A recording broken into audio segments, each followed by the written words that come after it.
All right, in this training, I want to talk about somebody that says that they're the ultimate decision maker. They don't need their husband or their spouse there, and they'll only set the appointment if they don't have to have their spouse there.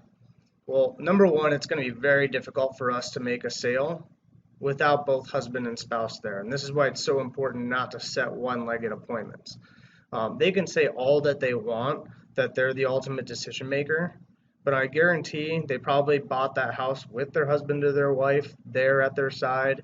They probably make plenty of decisions together. What they're doing is they're going to go on a fact-finding mission, and then they're going to decide if they want to do something or not. When they go to their husband and wife and try to explain it, and even if they did want to move forward, that spouse is going to have questions. So we absolutely do not run one-legged appointments. It just does not work. It's a waste of time for my sales reps.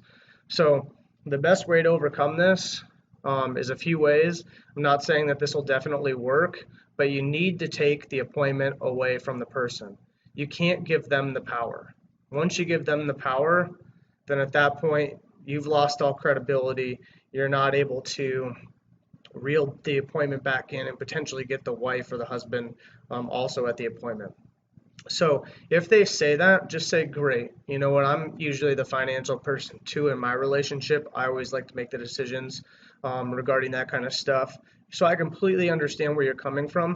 Unfortunately, it's company policy that we have both husband and spouse there for a couple of reasons. Number one is that you guys are probably both on the title, and in order for us to get the rebates, to get the permit for solar and all these other things, both people are going to have to be signed on the contract if you want to move forward, and we don't want to have to keep bouncing back and forth regarding that. So it is company policy. Another reason is because we've actually previously went out to a home.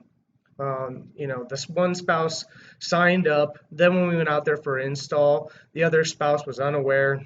They had all these questions. It held up the job. All of a sudden, we already had paid, for permits, for engineering and other factors, and it ended up costing us a lot of money as a company. So I completely understand where you're at. Unfortunately, I won't be able to set an appointment unless your spouse can be there. They don't have to, be engaged as far as asking questions unless they want to be, but we would have to have them there just so we could possibly answer their questions if they do have any, and if you decided to move forward, that they'd be there to be able to do that.